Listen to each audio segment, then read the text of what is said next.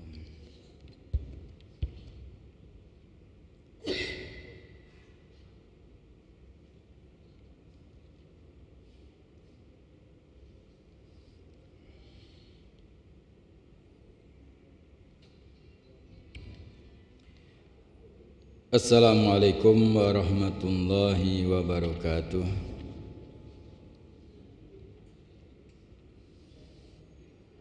Al-Fatihah ila hadrati Sayyidina wa Habibina Rasulillah Muhammad bin Abdullah wa azwajihi wa zurriyatihi wa ahlil baitihi wa sairil anbiya wa likulli minhum wa sahabat ajma'in, khususan khulafa rasidin sadatina Abi Bakar, Umar, Utsman wa Ali, wa bagian syarah basyara bil jannati mil arwah Sayyidah Ahmad Zahra wa Sayyidah Mubakhir Jatul Kubra wa Sayyidah Ansyad Ridha wa Sayyidah Hasan Maulana Husain Zain Abbas Sayyidah Hamzah Sayyidah Abdullah bin Abbas wa jami' ahli al-badr wal hud wal hindabiyah jami' ashabi Rasulullah sallallahu alaihi wasallam dzurriyyati Rasulullah sallallahu alaihi wasallam minhum Sayyidina Muhajir Rahman bin Isa wa Sayyidina Ali bin Ali Khalid Gazam Sayyidina Bikil Muqaddam Muhammad bin Ali Ba'ala jami' sadatina Ali Abi Ali bin Ibrahim khususnya baladal kitab al-imam Gil Birishad wa isil ibad wal bilad al-habibullah bin Ali Muhammad al-Haddad wa usuli Ibrahim bi'an Allah ini darajatihim fil jannah wa yanfa'una barakatihim asrarihim anwarihim ulumna fahatihim fid din wa dunia al-akhirah bi'an Allah uslih umurana wa umural muslimin yuhabil ahwalana jal muslimina sanahal bi'an Allah sabarafa'ana al-bala wal waba wal ghala wal harub zalazil fitan ma zahara minha ma batan bi'an Allah bali maqasidana maqasid masyakhina wa yakhtim lana bil husna fi khairin wa lutfin wa afiyah wa ala hadiniya wa fi kulli niyatin salihah wa ila hadratin nabi Sayyidina Muhammadin sallallahu alaihi wasallam. Al-Fatihah. A'udzu billahi minasyaitonir rajim. Bismillahirrahmanirrahim. Alhamdulillahi rabbil alamin arrahmanir rahim maliki yaumiddin. Iyyaka na'budu wa iyyaka nasta'in. Ihdinas siratal mustaqim. Siratal ladzina an'amta 'alaihim ghairil maghdubi 'alaihim waladdallin. Amin. Bismillahirrahmanirrahim. Alhamdulillahilladzi hadana li hada wa ma kunna linahtadiya laula an hadanallah. Asyhadu an la ilaha illallah wahdahu la syarikalah wa asyhadu anna sayyidana wa nabiyyana Muhammadan abduhu wa rasuluh. Allahumma salli wa sallim wa barik ala sayyidina Muhammad miftah babir rahmatillah adada ma fi ilmillah salatan wa salaman daimaini bidawami mulkillah wa ala alihi wa sahbihi wa man walah wa la hawla wa la quwata illa billah amma ba'd. Faqad qala Imam Haddad radhiyallahu ta'ala anhu wa arada fi kitab An-Nasaidiniyah wal Salamaniyah ila an qala wa amal qasrul amali wa kasratu dzikril mauti wal isti'dadu lahu fanab'un dzalika 'azimun wa fadluhu katsirun fa inna man qasra amaluhu wa kasra lil mauti dzikruhu jadda fi salihil a'mal wa tarki tashwib wal kasal wa zuhdu fid dunya wa raghba fil uqbah wa badir bit taubah. Bamasyarul aba wal ikhwan wal ummahat wal akhwat hadirin wal hadirat mustami'ina mustami'at rahimakumullah. Terlebih dahulu kita bersyukur kepada Allah atas nikmat yang Allah Subhanahu wa taala berikan kepada kita hingga di siang hari ini Allah masih memberikan kepada kita begitu banyak nikmat, terutama nikmat iman dan nikmat Islam serta nikmat taufik dari Allah Subhanahu wa taala.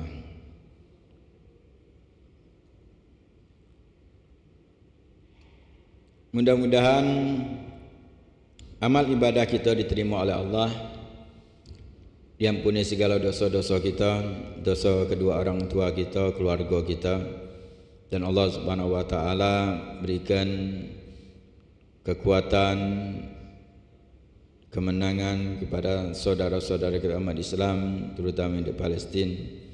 Allah Subhanahu wa taala angkat bala dan musibah, dan Allah jadikan kita juga orang-orang yang ikut andil di dalam memperjuangkan syariatnya Nabi Muhammad sallallahu alaihi wasallam. Dan mudah-mudahan Allah Subhanahu wa taala jaga umat Islam bangsa Indonesia dari segala macam fitnah, dan kita diberikan oleh Allah Subhanahu wa taala husnul khatimah. Amin ya rabbal alamin. Dan senantiasa kita bersalawat kepada junjungan kita suri taala dan bagi kita penunjuk jalannya kita Nabi besar Sayyiduna Muhammad sallallahu alaihi wasallam beserta keluarga dan para sahabatnya. Hadirin wal hadirat mustami'ina mustami'at rahimakumullah. Melanjutkan dalam kitab An-Nasaidiniyah wal Salamaniyah yang disusun oleh Imam Haddad, masih berkenaan dengan al-munjiyat, yaitu sifat-sifat yang menyelamatkan yang harus kita hiasi di dalam diri kita, yaitu di antaranya yang tadi telah kita bacakan kutipannya Imam Haddad nyata wa amma qasrul amali wa kasratu dzikril mauti wal isti'dadul lahu. Adapun pendek angan-angan, banyak mengingat mati dan mempersiapkan untuk kematian. Ini karena tiga sifat ini digabungkan oleh Imam Haddad karena satunya berhubungan dengan yang lainnya. Pendek angan-angan ya pasti batasannya adalah kematian. Dan yakinnya kita kematian bukan selesai urusan kita dengan kematian, tapi setelah kematian itu yang lebih menakutkan lagi. Kalau tidak kita siapkan untuk kematian maka akan celaka. Kalau kita siap untuk kematian, itulah kebahagiaan kita yang luar biasa. Makanya perlu yang pertama yang akan kita bahas adalah pendek angan-angan.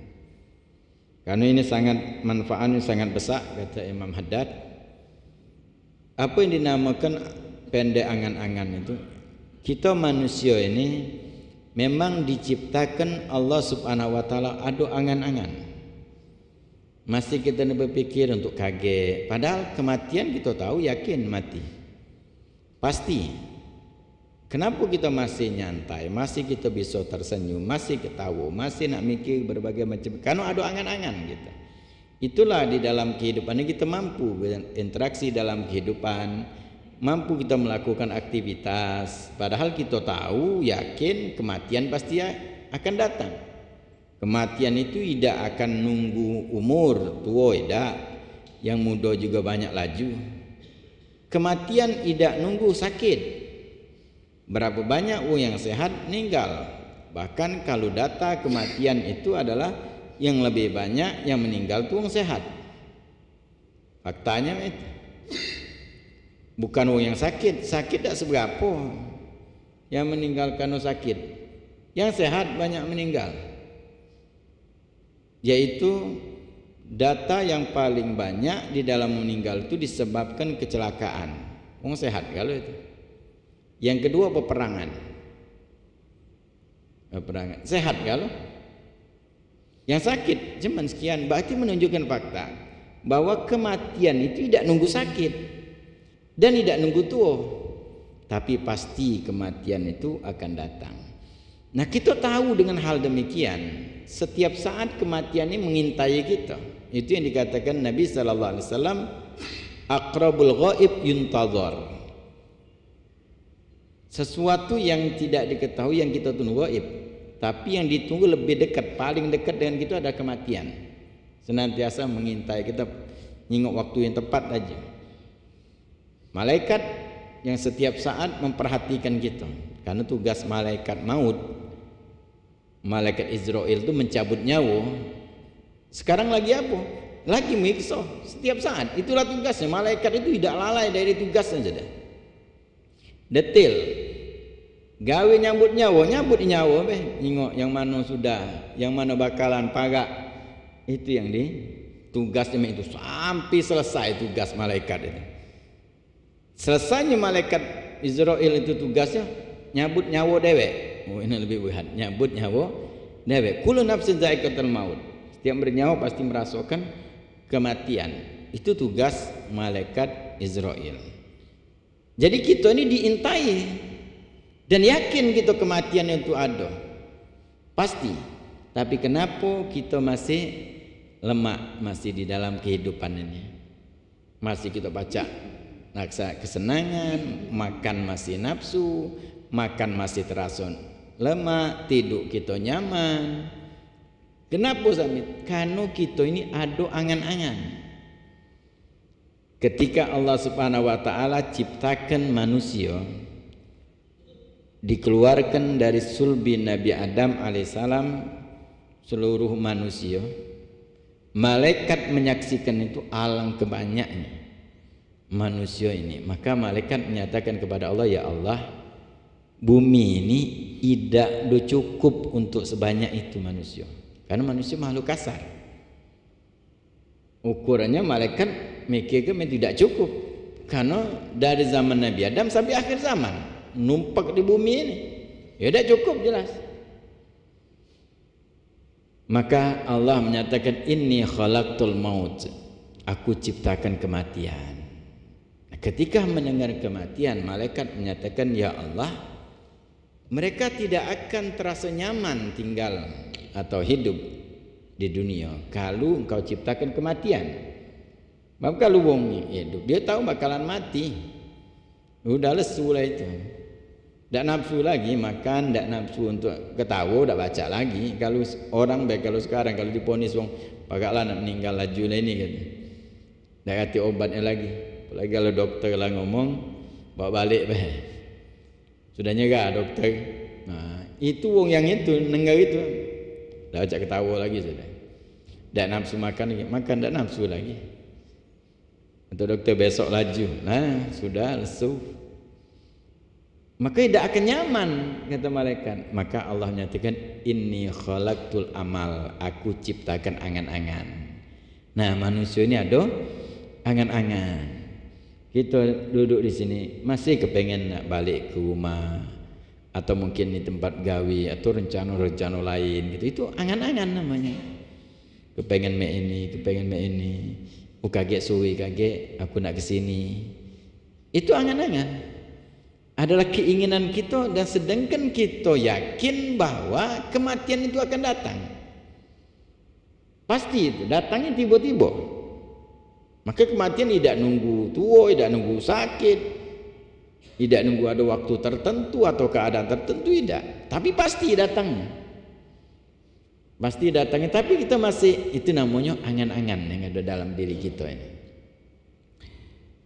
Musibah yang terbesar di dalam masalah angan-angan ini kalau panjang angan-angan, itu namakan tulul amal, panjang angan-angan, kebalikan daripada pendek angan-angan. Nah, kalau pendek angan-angan ini bagus sifatnya. Untuk bagaimana orang itu pendek angan-angan, banyak-banyak ingat kematian. Baru akan dia pendek angan-angannya. Banyak ingat kematian. Makanya hadis Nabi sallallahu alaihi wasallam yang menyatakan wa'mal lidunyaka ka'annaka la tamutu abada wa'mal li akhiratika ka'annaka tamutu wadan. Agama gola Nabi sallallahu alaihi wasallam. Beramallah untuk duniamu seolah-olah engkau tidak mati-mati. Beramallah untuk akhiratmu seolah-olah engkau mati besok. Apa makna ini hadis Nabi sallallahu alaihi wasallam? Ada yang memaknai bahwa dunia dan akhirat itu sama-sama kejar. Dunia juga kejar, banyak-banyaknya dunia. Akhirat juga kejar. Tidak itu maknanya. Ini adalah supaya kita pendek angan-angan kita. Hingga aktivitas kita dengan tidak tahu kematian itu pasti akan datang, tidak tahu kapannya. Mungkin lama, mungkin dengar. Tapi apa yang harus kita lakukan? Ini tadi istiqdad li maut. Mempersiapkan kematian. Hadis ini menunjukkan bahwa kita karena kematian kita tidak tahu, mungkin panjang, mungkin pendek, dan angan-angan kita harus pendek. Bagaimana dengan itu? Ingat kematian yang pasti dan persiapan untuk kematian. Persiapan untuk kematian itu dinamakan akhirat, mencari akhirat. Maka hadis tadi menyatakan bahwa beramallah untuk dunia seolah-olah engkau tidak mati-mati, yaitu kalau urusan dunia kaget jadi, itu bahasanya, karena tidak mati. Besok baca, lusa baca. Tapi kalau urusan akhirat, wa amal li akhiratika, beramal untuk akhirat, ka'annaka tamutu wadan, jangan kau tunda lagi, besok kau tuh mati. Orang kalau tahu mati besok, jangankan dia nak nyari duit yang ada sedekah kayaknya, dia tahu mati besok, ninggalkan untuk anak, kalau tahlil sampai 7 hari, ini lagi 3 langsung ngambung 7 selesai. Kalau dia masih nak doakan, itu selamatkan diri dulu, sedekahkan. Kalau orang pengen tahu dia matinya besok, pasti dia beramal. Kalau dia tahu bahwa mati besok, tidak akan dia benci dengan wong. Kalau dia tahu mati besok, tidak akan ngurusi hal wong dia. Tahu mati besok, nak curi andin wong, tidak doh. Urusan dia aku dewek lagi. Jago. Tanya wong yang modal mana misalnya. Syanu tu pada mana? Tak tahu, aku tak ngurus di Syanu. Aku ngurus di aku dewek. Aku ni sedikit amal. Tak sempat nak ngurus wong kalau tahu mati Itu dikatakan Nabi sallallahu alaihi wasallam, wa'mal li akhiratika. Yang jelas kita itu kembali kita pada akhirat. Setelah kematian itu dinamakan akhirat. Apa yang harus kita lakukan itu? Seolah-olah mati besok, cepat-cepatlah gawikan. Cepat-cepat isti'dad, bersiap-siap. Makanya kalau kita ini tahu keadaan yang akan datang, kematian itu tidak sempat kita ngurusi wong. Orang yang sibuk dengan aib dirinya, tidak sempat dia nak ngurusi wong sudah. Apalagi nak ngajak-ngajak wong, kita syanu tidak kata ini lagi, urusan diri dewek. Maka kalau ditanya tentang urusan orang lain, orang yang dia sibuk dengan dia, tak akan dia jawab urusan lain. Manusia tu tak tahu aku. Manusia tu baik-baik khair. Tidak dia suuzon, dia ingat orang baik. Aku yang tak ada baik, aku ni ngurusi diri aku. Syanu mungkin banyak amalnya, aku ni apa dia nak amal, kamu nak nanya urusan Syanu. Urusan aku belum kelar. Itu orang mempersiapkan kematian, dia tahu akan mati besok, dia beramal untuk akhirat. Dia sudah fikir akhirat kaget model mana. Apa yang diucapkan akan dipertanggungjawabkan. Makanya Nabi SAW banyak mengikatkan sesuatu hal iman kepada Allah dan hari akhir. Apa banyak setiap hadis. Man kana yu'minu bil yawmil akhir falyakul khairan aw liyasmut. Barang siapa beriman pada Allah dan hari kiamat, berucap dengan ucapan baik atau diam. Manfaat ada ucapannya ni, bisa dipertanggungjawabkan ucapannya ni. Di akhirat akan dipertanyakan. Maka kalau orang beriman kepada Allah dan hari kiamat, berucap dengan ucapan baik yang pacak dia bertanggungjawabkan di akhirat lagi. Nak ngatoi wong ida, dia nak ngurusi wong ida, berat urusan wong lain ini. Statement kita dengan urusan wong lain itu akan dituntut. Kita nyebut ke wong, mak wong siko nak kelompok wong kita yang bertanggung akan ditanya. Makanya kalau orang yang beriman pada Allah dan hari kiamat tidak sembarangan dia kalau ngomongkan wong lain. Tidak sembarangan, tanggung jawabnya berat. Makanya berucap dengan ucapan yang baik. Kalau sudah berurusan dengan wong lain itu berat. Paling beratnya masa pada saat itu diantara adalah bertanggungjawabkan kita dengan wong lain.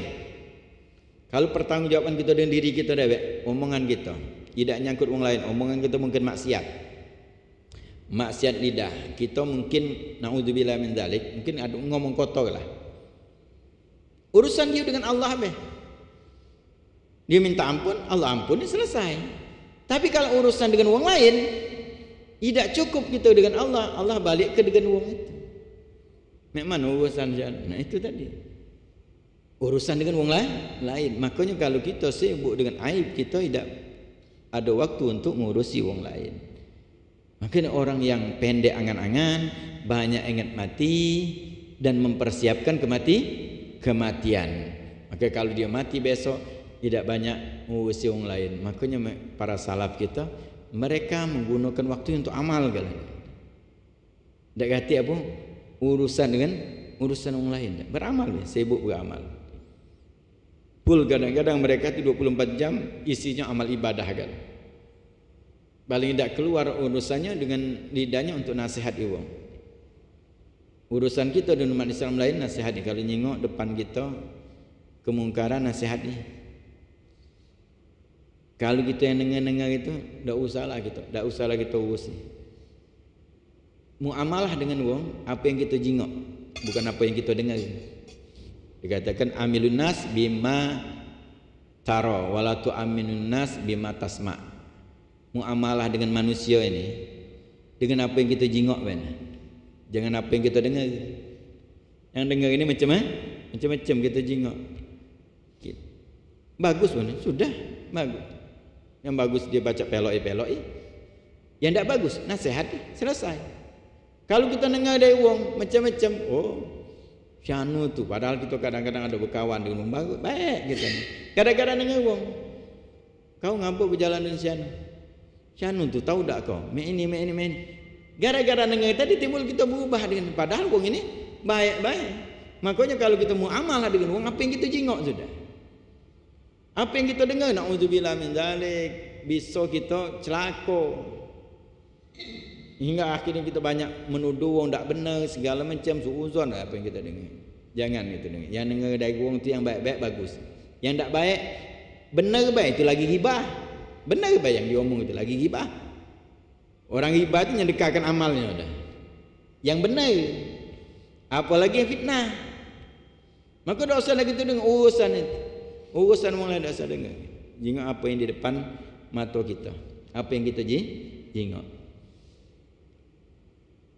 Persiapan untuk diri kita itu lebih bagus. Maka yang dikatakan dalam hadis Nabi sallallahu alaihi wasallam min husnil islami mar'i tarkuhu ma la ya'ni. Dari kebaikan keislaman seseorang itu meninggalkan sesuatu yang tidak bermanfaat. Tidak manfaat tinggalkan.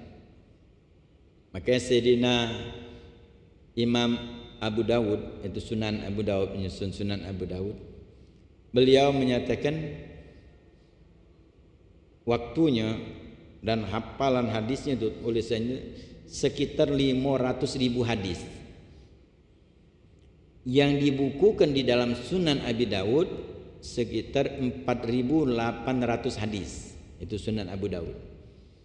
Dan beliau menyatakan yang menyusun hadis-hadis tersebut menyatakan kalau seseorang ngamalkan dalam kehidupannya 4 hadis ini itu sudah bisa dikatakan dia mengikuti jejak Nabi Muhammad sallallahu alaihi wasallam. 4 hadis.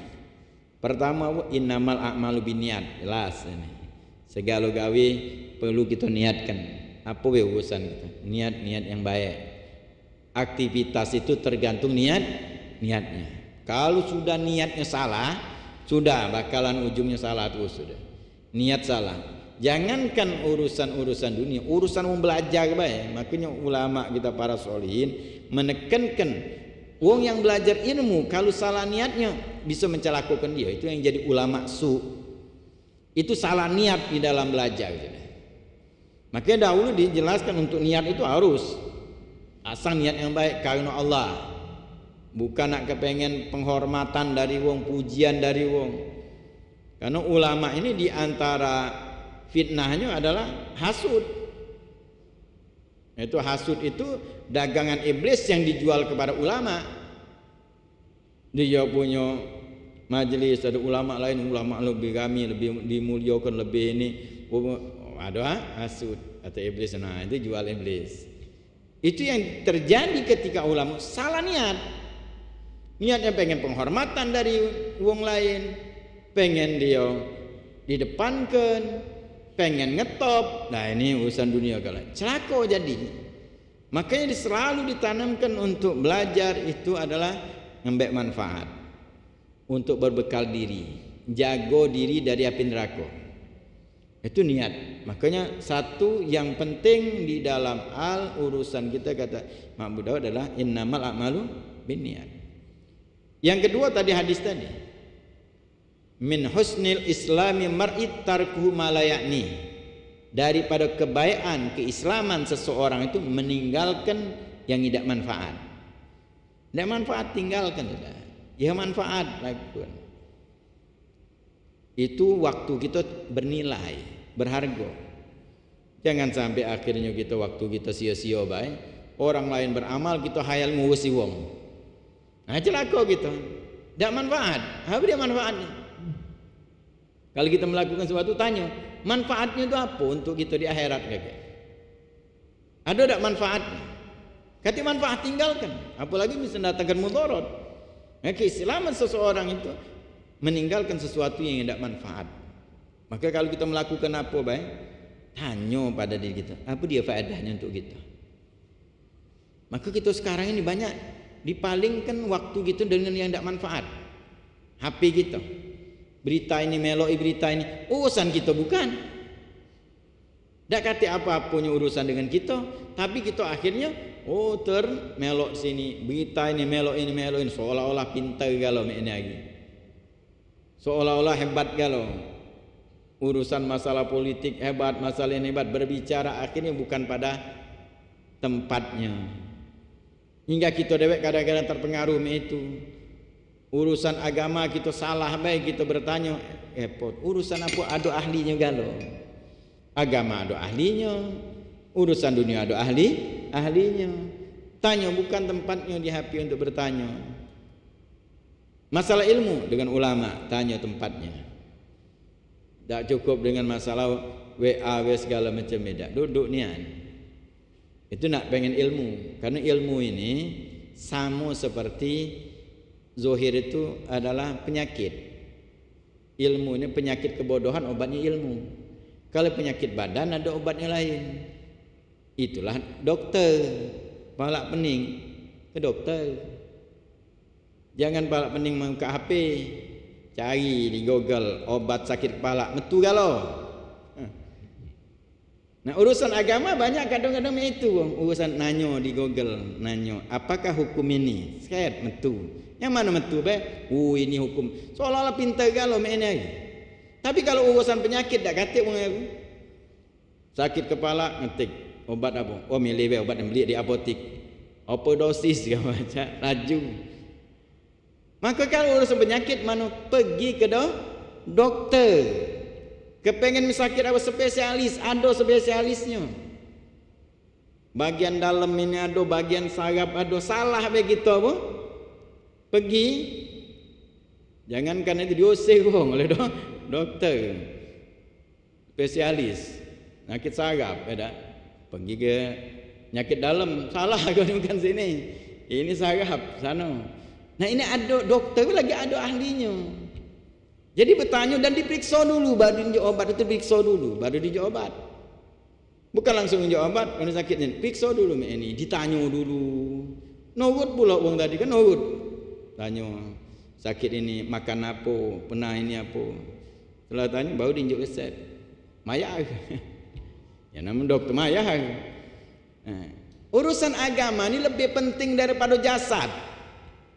Urusan lebih penting daripada jasad kita. Kalau urusan jasad lagi itu, tahan pergi dokter, pergi rumah sakit, nurut, ongkon makan ini 3 kali sehari, nurut segala macam. Urusan agama ini lebih penting daripada jasad. Tapi faktanya orang kata urusan agama main di HP baik. Sekarang ngetik nyari tahu ala kadar ini nanya. Habis itu kadang-kadang nanya nunjuk tahu wong bulok. Seolah-olah dia lebih pintar, lebih tahu. Padahal perlu belajar. Bertanya nian akan ditanya dulu tentang, jangan jawaban, tanya dulu oleh ulama. Mek mano ini boleh apa tidak? Apa dia maksud kau hingga akhirnya tepat. Kaget dulu kau belajar gini, kau tu belum baca solat, belajar solat dulu. Belajar ngaji dulu. Ini ngaji tak baca, baca Quran tak baca, tapi kalau berbicara urusan agama pecah ulama besar dia. Urusan agama ulama cak tahu galau disuruh ngaji tak baca ngaji.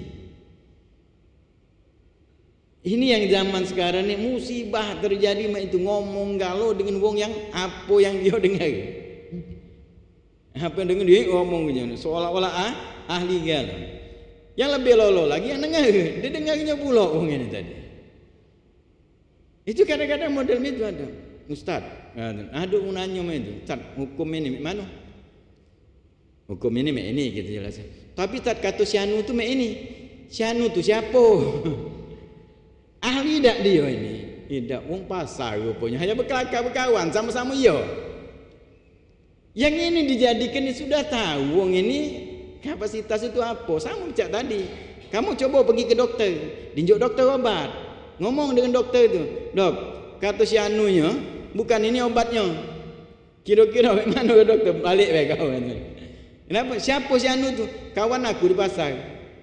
Siapa kawan kau tu? Ya dia galak ngamen.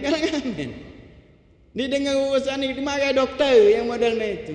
Ini yang lebih lolo daripada sudah tahu ini bukan ahli. Jangan didengar. Tanya kepada ahli. Betul kemarin dah jelaskan. Urusan HP tanyalah dulu ahli HP. Urusan rumah tanyalah dulu ahli rumah. Paling tidak tukang nanya. Itu sesuai nanya itu. Tapi kalau dengan wong yang tidak sesuai itu kita nanya itu dengan wong yang ngerti dulu. Nak nanya apa gitu? Agama ulama nampak ni bertanya. Duduk nian di majlis. Mek mana ini urusan ini? Kadang-kadang nanya ada. Aku kadang-kadang nanya macam-macam juga. Ustaz, mek mana urusan ini? Kalau anak jawab dia ada manfaat ke dah? Kapasitas kita bukan itu.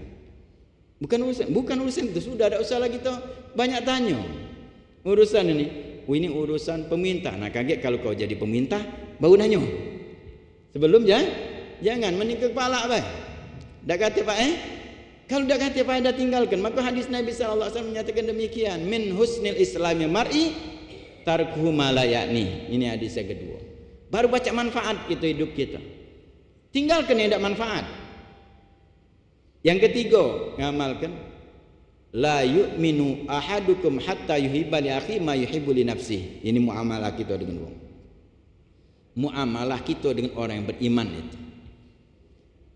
Apa kata Nabi sallallahu alaihi wasallam? Tidak beriman seseorang itu hingga dia mencintai saudaranya sebagaimana dia mencintai dirinya. Ini baru dia beriman, sempurna keimanannya. Nah, kita muamalah dengan orang itu. Kita tak galak dikatoi wong, tak galak. Jangan nyakiti wong. Maka urusan muamalah dengan wong model itu je. Cinta itu saudara kita, pecah kita, pecah diri kita. Sesama orang beriman. Ini ayat ngocek wong. Kita tak galak diocek, jangan ngocek wong. Tidak galak disakiti, jangan nyakiti wong. Itu muamalah kita seolah-olah itu diri kita dewek. Al-mu'min mir'atul mu'min, mukmin cerminan orang mukmin. Seorang mukmin muslim bersaudara. Kalau misalnya salah, tegur, gari. Jangan ngocek di belakang, gari. Kalau selesai sudah selesai. Maaf ni aku memang salah ni bagian, ya aku taubat. Selesai sudah. Nah kita dengar lagi sudah, dia sudah taubat, sudah selesai. Itu kalau dia maksiat, kalau dia salah. Itu urusan kita dan orang mukmin itu. Karena kita kepengen kalau kita salah ditegur wong, kita juga model itu negur. Jadi seolah-olah diri kita itu bahasa kita ni kalau kita nak nyubit wong cubit lah diri kita dah. Sakit tak? Sakit jangan nyubit wong. Itu hadis yang ketiga. Yang keempat masalah makanan. Al halalul bayyinun wa haramun bayyinun. Halal itu jelas, haram itu jelas.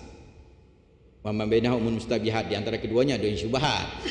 Perkara yang syubhat, ya tinggalkan syubhat. Kalau sudah tinggalkan syubhat, maka akan selamat. Baik yang halal baik. Karena apa yang masuk ke badan itu akan berpengaruh kepada diri kita. Rezeki itu pasti. Pasti rezeki itu. Cuman kalau kita sabar yang halal dapat. Kalau tidak sabar yang haram. Jangan keladasan dapat duit haram. Senang seolah-olah hebat, berhasil. Menang main slot, senang luar biasa. Haram, judi haram. Hati-hati. Nah, kita 17 Agustus banyak perlombaan. Hati-hati melak perlombaan yang haram. Ada dalamnya judi. Gagu. Tinggalkan sudah ada usaha. Ada usaha melok, dah rugi dah.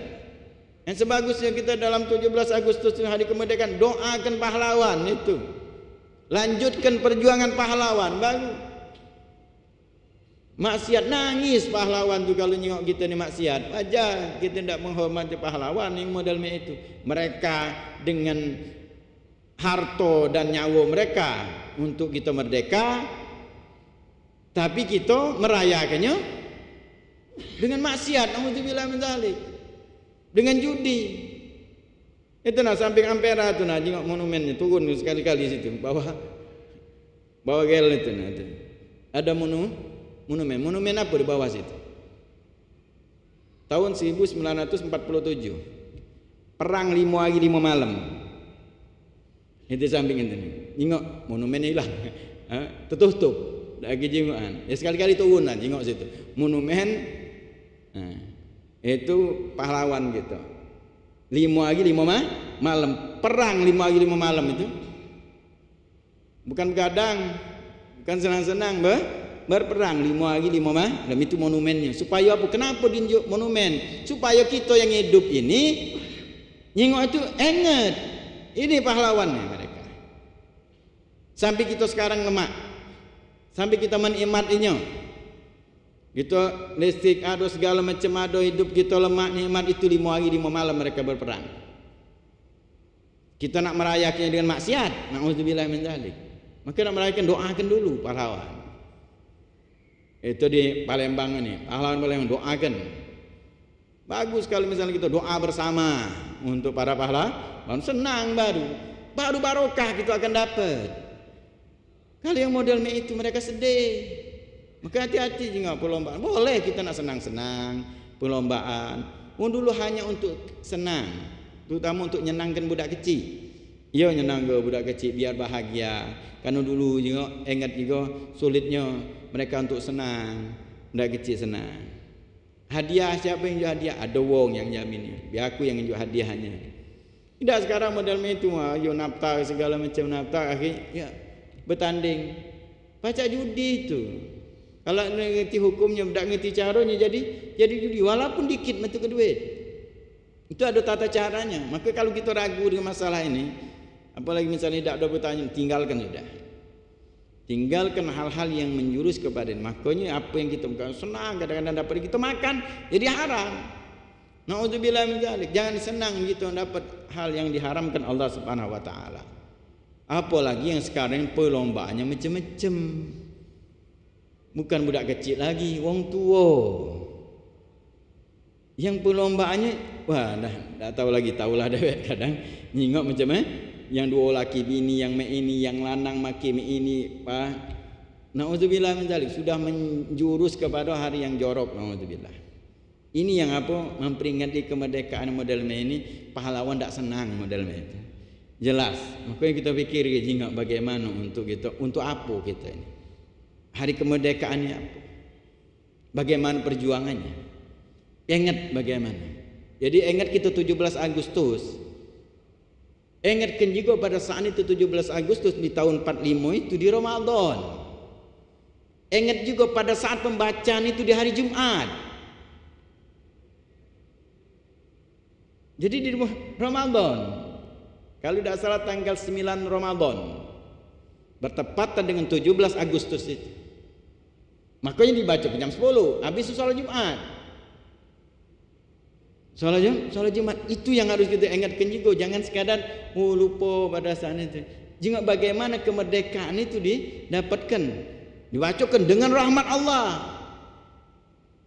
Jangan kita lalai dengan ini. Ingat, jadi sejarah itu ingat keseluruhan, jangan separuh-separuh.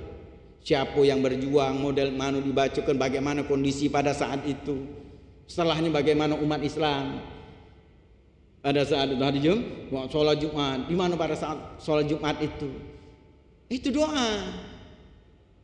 Jadi jangan sampai kita melakukan yang haram dari jangan, hati-hati. Terutama kita dalam hari kemerdekaan. Jadi boleh untuk kita senang-senang, tapi bermakna. Senangnya itu bermakna, jangan sampai melakukan suatu maksiat. Na'udzubillahi min dzalik. Jadi apapun juga hati-hati tentang masalah muamalah. Jadi apa yang masuk ke badan kita, itulah kita akan berbuat. Jadi 4 hadis ini kalau ngamalkannya dikatakan kita mengikuti jejak Nabi Muhammad sallallahu alaihi wasallam. Itu di dalam kita kehidupan kita. Maka ini Imam Haddad nyatakan bahwa manfaatnya sangat besar orang yang pendek angan-angan, kemudian ingat mati, banyak ingat mati dan persiapan untuk kematian.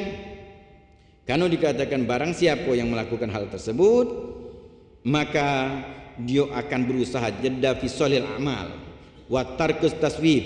Mereka akan cepat berusaha untuk beramal baik. Upaya nak mati ini beramal baik.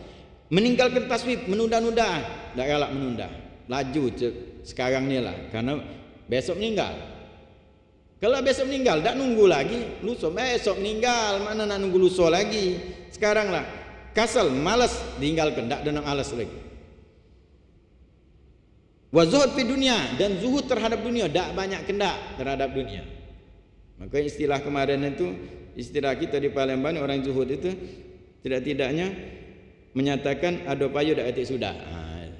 Zuhud kita ada payu dak atik sudah. Wa raghbatu fil uqbah wabadir bitaubah, dan senantiasa ada menginginkan akhirat, mencari pahala dan bersegera di dalam bertaubat. Badir bitaubah warruju ila Allah taala, dan dia kembali kepada Allah Subhanahu wa taala.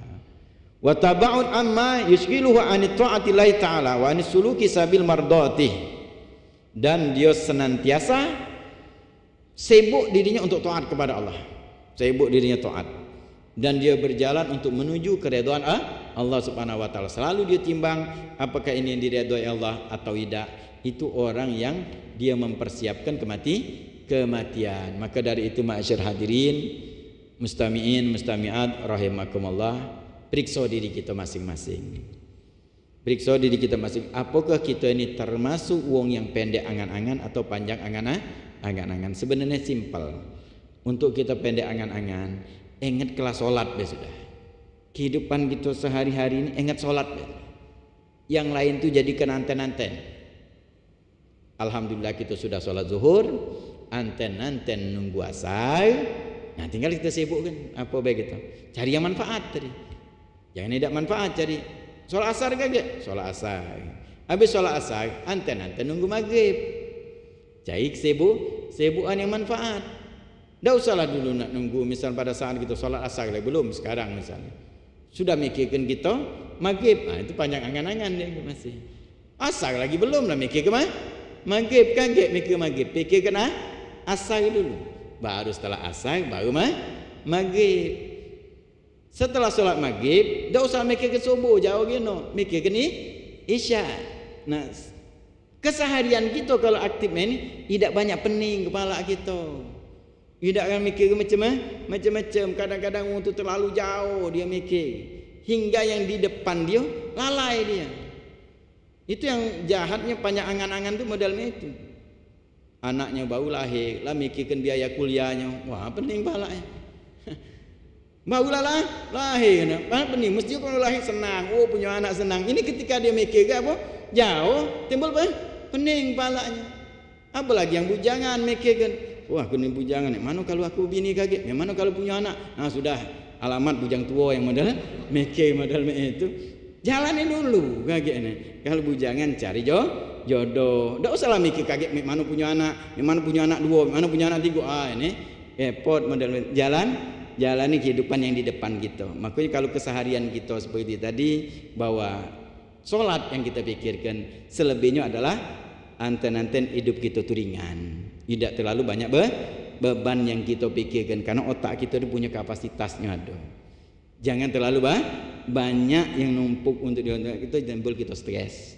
Kembalikan kepada Allah Subhanahu wa taala. Makanya kalau yang biasa dari solat dengan solat tadi, dia akan terbiasa curhat dengan Allah Subhanahu wa taala. Orang yang sering curhat dengan Allah Subhanahu wa taala, kehidupannya tenang, jiwanya tenang, karena dia selalu bersama Allah Subhanahu wa taala. Mudah-mudahan Allah Subhanahu wa taala berikan kepada kita perlindungan, kemudahan, kekuatan untuk kita menjalani kehidupan di dunia ini untuk menuju pada keridhaan Allah Subhanahu wa taala, dan Allah berikan kepada kita semua husnul khatimah fi khairin wa lutfin wa afiyah. Rabbana taqabbal minna innaka antas samiul alim wa tub alaina innaka antat tawwabur rahim. Wa sallallahu ala sayidina Muhammadin nabiyil ummi wa ala alihi washabbihi wasallam. Walhamdulillahirabbil alamin. Assalamualaikum warahmatullahi wabarakatuh.